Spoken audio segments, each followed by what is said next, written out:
of the House. I call Mike Sabin. Thank you, Mr Speaker.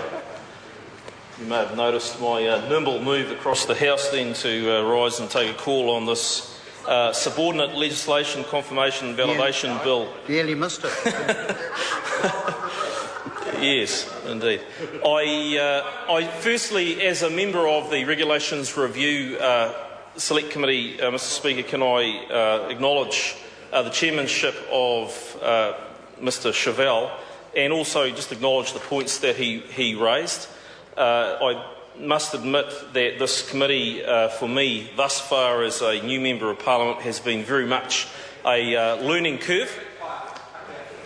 Oh, it is too. Thank you, Mr Miller. That was because I moved with such speed across the House. It obviously was blown under my jacket.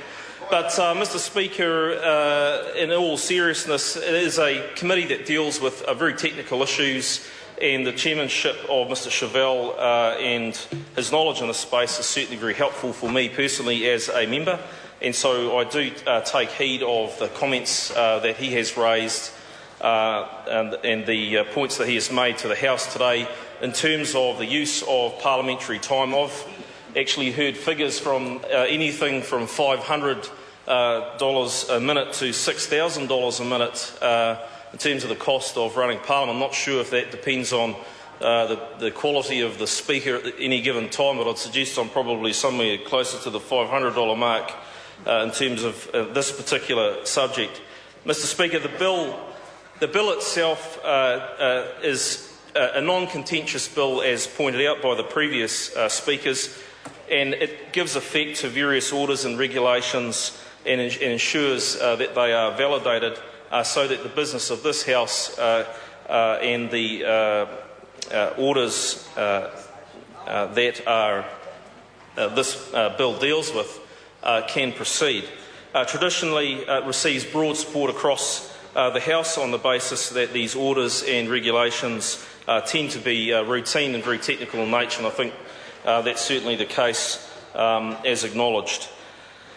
If the House were not to validate these orders and regulations or confirm any items of delegated legislation, then they would simply lapse, and that would obviously be an unacceptable situation.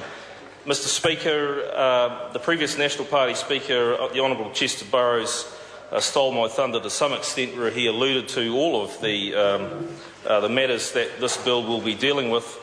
And I could simply add to that by saying that obviously in terms of consumer price indexes, excises and so forth, the mechanics of this bill really deal in a substantive way with the changes that must occur with these things on an annual basis.